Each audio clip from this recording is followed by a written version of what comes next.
Mesa de debates. Oferecimento Unimed Dental. O plano odontológico da Unimed Juiz de Fora.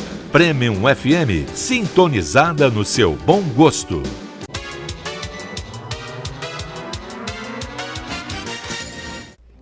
Voltamos com a mesa de debates ao vivo aqui pela TV Juiz de Fora e agora falando sobre ciência.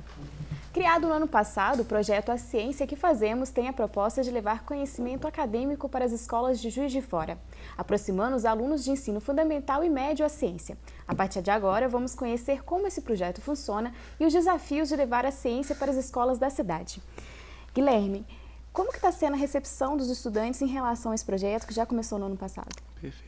Então, os estudantes têm recebido isso com muita alegria, recebido isso com muito entusiasmo, porque eles estão tendo a oportunidade de conhecer cientistas, pessoas que trabalham com ciência no dia a dia e ouvindo um pouquinho, né, não somente dos seus trabalhos de pesquisa, mas também ouvindo um pouquinho sobre a trajetória do cientista, que muitas das vezes se identificam com a trajetória deles, né? Foram estudantes, às vezes, da escola pública, que tiveram muitas dúvidas sobre qual carreira seguir, e naquela oportunidade, conversando com cientistas, eles começam a perceber, por exemplo, que aquele caminho é possível para ele, que é um desafio muito importante, e a universidade, né, tem aceitado e buscado, né, trabalhar nessa perspectiva. Guilherme, esse trabalho é um trabalho de longo prazo e tudo. É verdade. Ele vai resultar nesses cursos como física, química, que normalmente sempre é o terror, né? Não sei se é porque a gente que é da área de humanas, quando encontra com os adolescentes, a primeira coisa que eles falam, eu olhei, física, química, eles desesperam. Isso pode melhorar, porque até a matemática também estão fazendo um pouquinho de trabalho em cima disso. Como é que fica isso? Essa resposta, assim, em anos-luz, quanto tempo a gente vai melhorar esse país? Correto. Então, essa é uma questão muito interessante, porque eu acho que o projeto ele tem o potencial de mostrar um pouquinho isso, na medida que o estudante entender que aquele conhecimento produzido na universidade está mais próximo dele, que ele é produzido numa condição em que ele eventualmente poderia participar no futuro enquanto estudante da universidade, eu acho que esse é o primeiro passo. Ele começaria a perceber que aquilo não é alguma coisa que está completamente distante dele. E tem um outro aspecto também interessante, é que muitas das vezes, né, o processo de formação de professores no país ele está avançando muito, tem mudado muito aí nos últimos anos, e um ponto que a gente percebe na universidade é que muitas das vezes essas pessoas que têm muito receio com a química, com a física, com a matemática, até mesmo com outras áreas, não tiveram professores licenciados nessa área. Então, muitas das vezes, por uma carência de professores que ainda existe no Brasil, quem ocupa aquele espaço é alguém que não foi formado, preparado para não tem paixão. Também passa por isso, mas também muito pela formação. Que às vezes também é aquela questão do professor que está lá, não, entra lá e vai resolver isso. Esse talvez seja o grande problema dessa pirâmide invertida na educação, não é? Não entra na base, cria-se uma quantidade enorme de universidades. Essas universidades, às vezes, têm problemas mesmo, e a gente vê que esse é um ponto básico. É verdade. Como chegar na escola? E qual é a metodologia que vocês estão usando? Perfeito. Então, a metodologia desse projeto é buscar inserir o pesquisador na escola para falar da sua pesquisa de maneira que o estudante possa compreender, né? Então, entendendo que ele está se voltando para uma criança, muitas das vezes um jovem, e que aí ele vai ter que buscar uma linguagem adequada para fazer essa comunicação. Mas ele também vai buscar dois outros pilares importantes do projeto. Um que eu já falei um pouco, que é destacar a sua trajetória enquanto estudante, os caminhos, né, que ele teve que cursar para poder chegar naquele lugar, mas também ele vai ter a oportunidade de desmistificar um pouco a figura do cientista, que, né, cotidianamente, na mídia, muitas das vezes, aparece aquele sujeito excêntrico, normalmente um homem, né? Muitas das vezes as pessoas não percebem que é mulher. E hoje em dia, na universidade, por exemplo, nós temos mais mulheres do que homens cursando, né, o ensino superior no Brasil. Portanto, né, num período muito curto, nós vamos possivelmente termos mais cientistas, né, mulheres do que homens, né, seria um caminho. Então, a metodologia é um pouco isso, destacar esses 3 aspectos para que o estudante, então, consiga perceber que ele pode se inserir naquele contexto. Guilherme, você acha que isso em princípio, alguma dificuldade, porque o pessoal está muito acostumado agora com a tecnologia, e a tecnologia facilita para você ficar um pouco preguiçoso, né? Tá certo. Ela resolve a maioria dos problemas para você. Mas o cientista não pode fazer isso. O cientista é um eterno estudioso. Perfeito. Não é? Ele tem que gostar do que faz, e aí isso consegue motivar o aluno a ser o eterno estudioso. Você está conseguindo isso? Então, eu acredito, né, então são muitos colegas, né, só chamar a atenção disso. Então, vários professores, né, da universidade que também são pesquisadores, fazem parte desse projeto, né, são colaboradores, são convidados. Então, eles vão às escolas para fazer esse depoimento. Eu entendo que sim, Neuza, porque na medida que ele explica um pouquinho de como que ele, né, se desenvolveu. O prazer de procurar a solução das coisas, né? Os desafios que ele teve que enfrentar ainda na formação, na pós-graduação, para se tornar cientista, né, que muitas das vezes, né, ele não vai atingir os seus objetivos pelo primeiro caminho, o caminho mais fácil, que ele vai ter que buscar alternativas, e buscar alternativas nesse campo é procurar novos conhecimentos, é muita leitura, muito estudo, como você destacou. A gente vê que isso é possível quando tem feira de ciências, né? Isso é muito bom. Você percebe, né, que tem gente disposta a pesquisar. Exatamente. As feiras de ciência em colégio, elas trazem revelações incríveis, né? Isso mesmo. E ali está o cientista do futuro, né? Perfeito. Ele vai ter talvez a primeira oportunidade, né, para desenvolver alguma atividade que é mais próximo daquela que o cientista desenvolve. A sensação que você tem é que o cientista é uma pessoa afastada de todo mundo, um pensador lá quieto, né? E esse cientista indo lá se expor para o jovem, ele mostra que ele é um pai de família igual a qualquer outro, né? Exatamente. Só que nas horas de trabalho ele se dedica a procurar a solução dos problemas, né? Mas essa imagem também foi muito construída por filmes, né? Sempre o cientista maluco, fantástico, né? Dr. Mabuse, o cientista nunca era do bem, né? O único que eu conheço era o Zarkov, do Flash Gordon. Que ele tinha um produto para desenvolver. E essa imagem ficou muito né, o bruxo, aquela pessoa que faz mal, que vai fazer um processo ruim. Agora, você falando que as empoderadas agora vão assumir a posição, vai adoçar, então, a ciência? A ciência ficará mais doce? Muito. Eu acredito que sim, já está ficando. Já está ficando. E tem um outro aspecto importante, né, que você está chamando a atenção, é que muitas das vezes, né, além de ser um homem excêntrico, passa-se a ideia de que é um gênio, alguém que tem uma inteligência acima da média. E os cientistas, na verdade, claro, são pessoas, né, inteligentes, que trabalham muito, né, como a Neuza estava ajudando a destacar, mas que também têm dúvidas e, em alguns momentos, é dentro daquela comunidade com outros cientistas que aquelas questões vão ser resolvidas. É porque a gente só conhece o cientista quando ganha o prêmio Nobel, né? Então já é além do universo. Isso. Não é? E houve um tempo em que as mulheres que pesquisavam coisas eram queimadas na fogueira como bruxas, né? Então isso levou algum tempo para poder trabalhar. Você olha, né? A gente sempre via a mulher no laboratório ajudando o cientista. Isso. Né? Ela era sempre aquela técnica que ajudava na pesquisa do cientista, que era o mais inteligente. Correto. E essa história de inteligência, eu acho que tem muito a ver com estudo, com prática, né? Às vezes você nem acha que você é gênio, mas acaba virando, né, uma situação de esforço pessoal, né? Não? É isso mesmo. Porque gênio é difícil, né? Existem, né, certamente, né?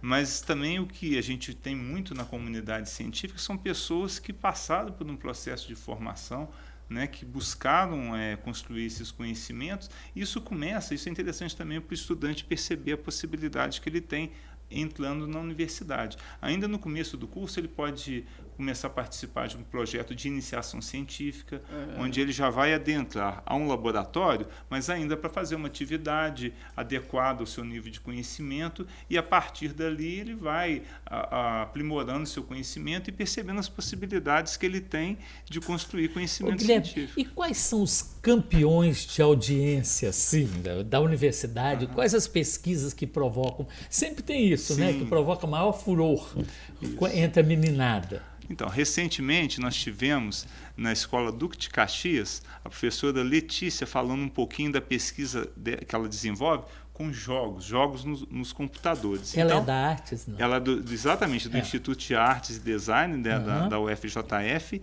e ela está pela segunda vez participando desse projeto.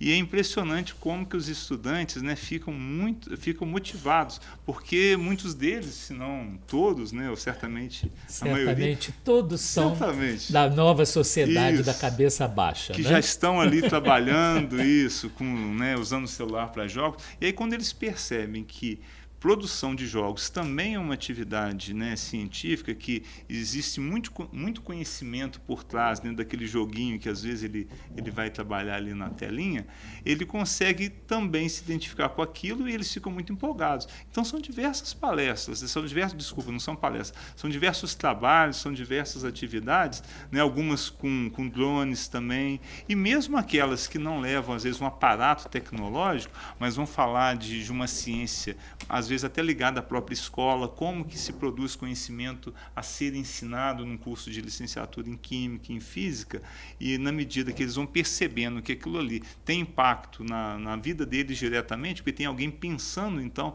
na melhor maneira de ensinar matemática, ensinar física, eles conseguem entender. Então, os nossos resultados, eles têm sido muito interessantes nessa primeira etapa, né, nesse modelo que a gente desenvolveu, né, a partir do ano passado e no primeiro semestre desse ano, percebendo que eles então têm tido uma aceitação muito boa. Nós vamos para o último intervalo do nosso programa, voltamos já falando sobre ciência.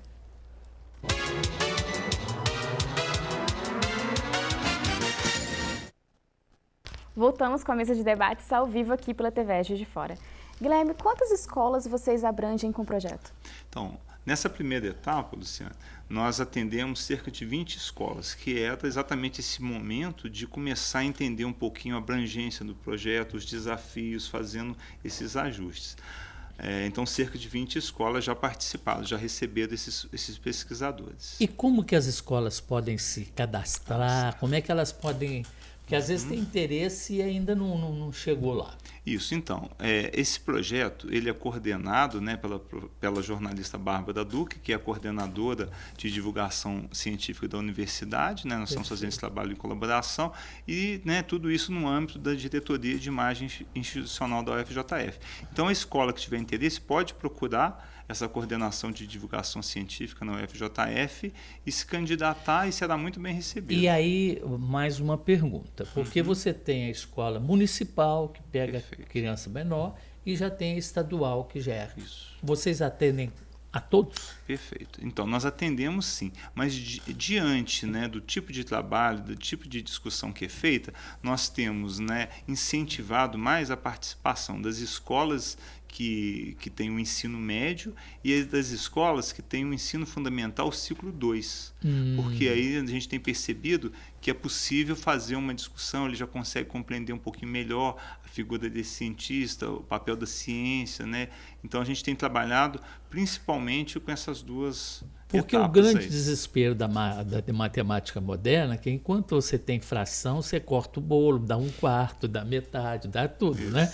Mas na hora que entra no linha lá, a linha, D', etc. e tal, entra na abstração, o negócio fica complicado. Como é que fica? Agora, por exemplo, algoritmo, no meu tempo, aquela tábua de algoritmo era uma loucura para a gente estudar algoritmo. Agora, o algoritmo é uma coisa que está no arroz com feijão, né? Porque o algoritmo hoje rege a nossa vida, né? Isso, exatamente. A gente que descobre rede social e tudo, descobriu esse desespero desse algoritmo, que é o grande irmão, é 1894 agora, né?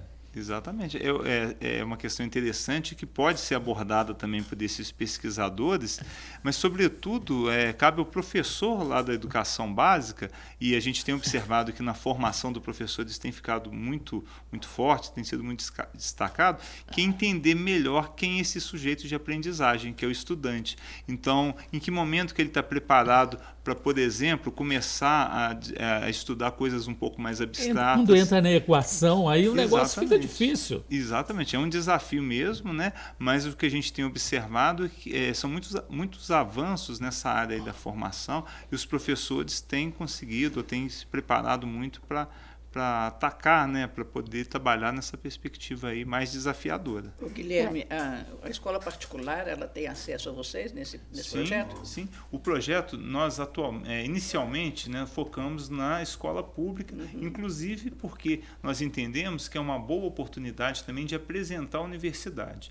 onde a gente sabe que muitas das vezes as crianças, os jovens, eles não veem a universidade pública como uma possibilidade. Então, nesse sentido, a gente, né, tem focado um pouco na escola pública. Mas nós já fizemos várias atividades em escolas particulares que também são muito bem-vindas. Então, não há nenhum tipo de possibilidade, né, de não aceitar. Ao contrário, nós aceitamos, mas inicialmente nós trabalhamos. Inclusive, a superintendente da Secretaria Estadual de Educação, a professora Fernanda, acolheu muito bem a proposta do projeto. Estivemos conversando com ela recentemente e mostrou muito interesse que a gente desenvolva isso com todas as escolas, né, estaduais. O jovem está em todo lugar, né? Exatamente, perfeito. E a inscrição é feita na né, mesma secretaria. Exatamente. Né? Pode entrar em contato com a gente na diretoria de imagem. Solicitar uma visita de vocês para conversar com os alunos, né? Exato. E como é que está a pauta agora? Está cheia? Tem muito pedido?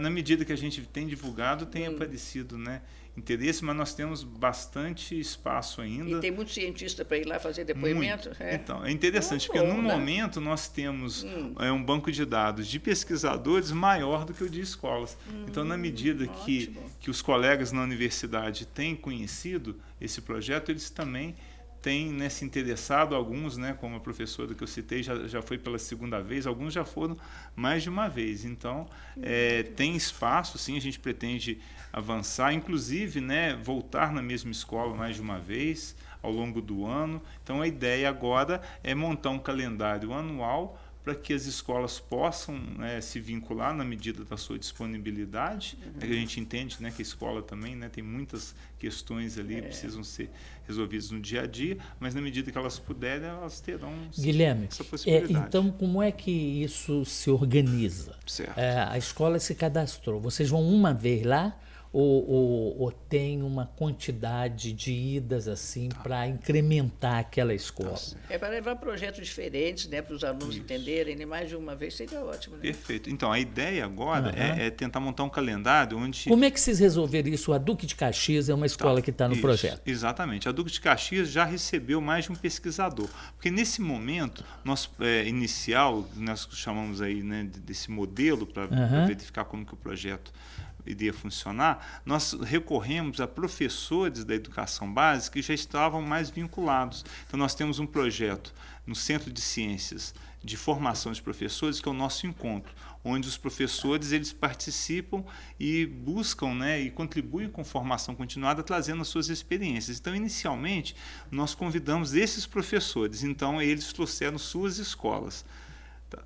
E algumas, inclusive, né, já aconteceu mais de uma vez. Mas o nosso objetivo é conseguir um calendário anual de pelo menos 4 encontros e ouvir a partir de agora da escola de acordo com seus interesses, para que exatamente haja uma rotatividade, que pessoas, por exemplo, né, e aí um ponto importante, né, destacar que ciência não é só ciências exatas e ciências da natureza, ciências humanas.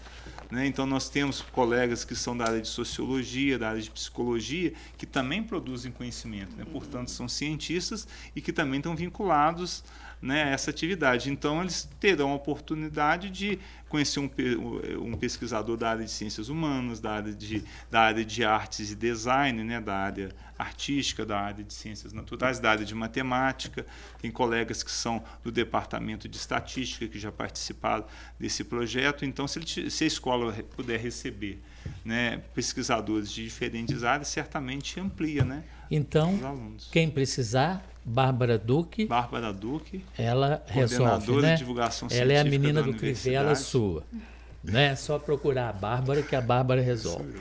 E para encerrar, nosso programa está chegando ao fim, gostaria de perguntar sobre uma outra iniciativa, outro trabalho de vocês, que é o aplicativo Eis a Questão. Você poderia falar para a gente sobre isso? Sim, o Eis a Questão é uma iniciativa muito interessante que já está, né, sendo desenvolvida nas escolas, que é um joguinho, né, um quiz, onde os estudantes já podem baixar, já está disponível, né, na internet há algum tempo, e eles vão responder perguntas associadas a diferentes áreas, com diferentes níveis de conhecimento, para que eles possam, então, entender um pouquinho melhor, né, como que esse conhecimento é produzido na universidade.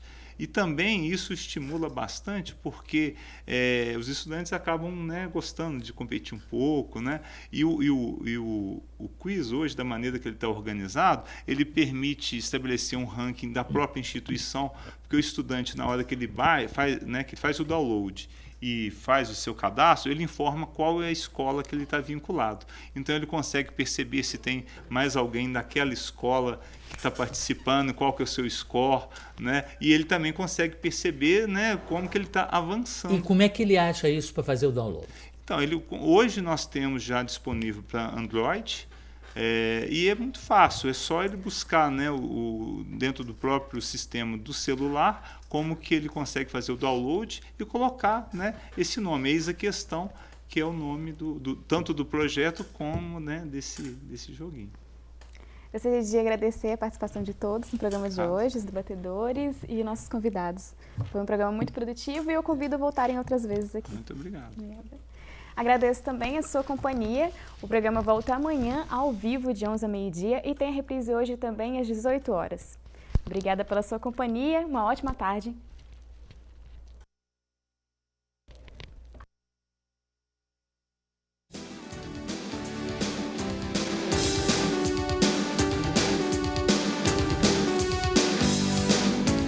Mesa de debates. Oferecimento Unimed Dental. O plano odontológico da Unimed Juiz de Fora. Premium FM, sintonizada no seu bom gosto.